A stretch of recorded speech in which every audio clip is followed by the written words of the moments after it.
Welcome back guys. तो इस video में हम पढ़ेंगे कि किस तरह हम प्रैक्टिकल हम दिखाएंगे कि किस तरह हम एक रन टाइम पे यूज़र से इनपुट ले सकते हैं और फिर इसको डिस्प्ले कर सकते हैं एरेज में हम किस तरह का। अच्छा, पहली वीडियोस में हमने देखा कि हम वन डायमेंशनल एरे में हमने देखा कि हम किस तरह वन डायमेंशनल को इनिशियलाइज कर सकते हैं, किस तरह हम उसको वन बाय वन मेथड से हम उसको डिस्प्ले कर सकते हैं, और फिर हमने तीसरा देखा कि बाय लूप हम किस तरह डिस्प्ले कर सकते हैं।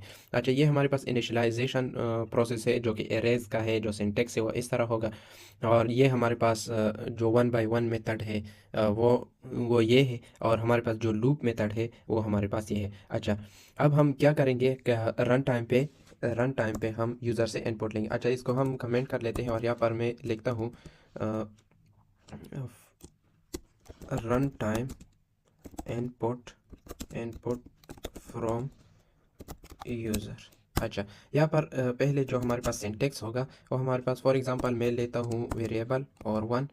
और मैं पहले एक बार और मैं बता देता हूँ कि हमारे पास जो एरेज का सिंटेक्स है वो इस तरह है कि पहले हमारे पास डेटा टाइप होगा और फिर वेरिएबल नेम होगा। मतलब आप वेरिएबल नेम की जगह और भी दे सकते हो, क्योंकि वेरिएबल में हम कोई और नेम भी हम दे सकते हैं, लेकिन मीनिंगफुल हो और इसकी कुछ कंडीशन है कि अल्फ़ाबेट से स्टार्ट हो और फिर अंडरस्कोर और फिर हमारे पास जो डिजिट्स होते हैं उससे। अच्छा, उसकी तरफ हम नहीं जाते, सिर्फ ये कंडीशन है वेरिएबल डिस्प्ले करने के लिए।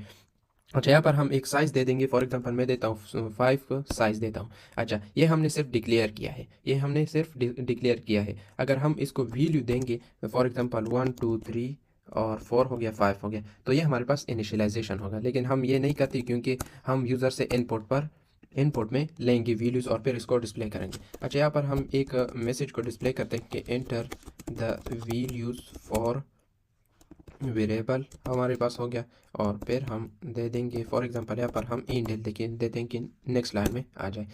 अच्छा, यहाँ पर हम क्या करेंगे कि रन टाइम पे यूज़र से इनपुट लेंगे। अच्छा, उसके लिए हम क्या करेंगे, फॉर लूप लगाएं and i equal to zero से स्टार्ट होगा। क्यों जीरो से स्टार्ट होगा, मैंने पिछले इस वीडियो में बताया कि हमारे पास जो एरेज है उसमें हमारे पास जो स्टार्टिंग होता है, वैल्यू का जो स्टार्टिंग होता है वो उसको इंडेक्सिंग करते हैं, और वो हमारे पास स्टार्ट होता है किससे, जीरो से स्टार्ट होता है। वो जीरो से वैल्यूज़ को उठाता है और कहाँ तक किया जाएगा, लेस देन हमारे पास 5 तक जाएगा।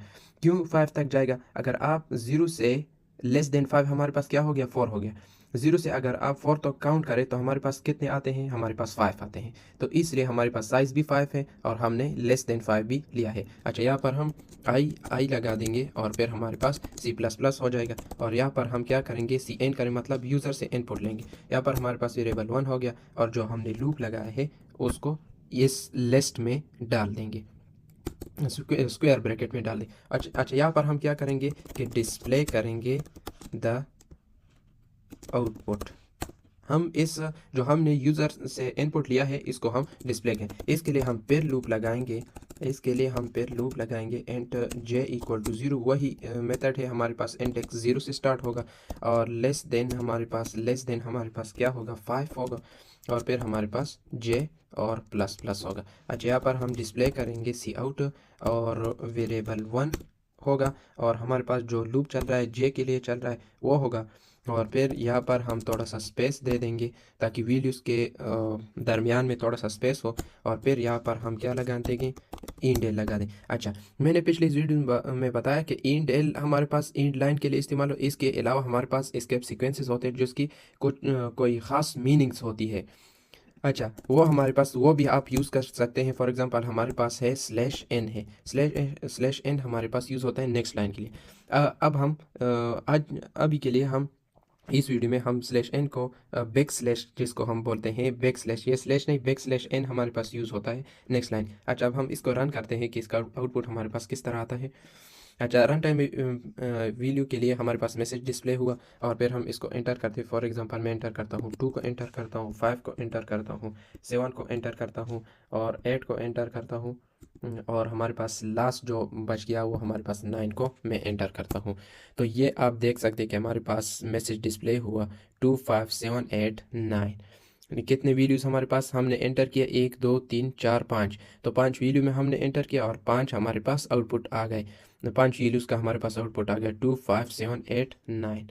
तो इस तरह हम रन टाइम पे वैल्यू ले सकते हैं यूज़र से और उसको फिर डिस्प्ले कर सकते हैं। तो आज के लिए इतना ही, मिलते हैं नेक्स्ट वीडियो में। Thank you.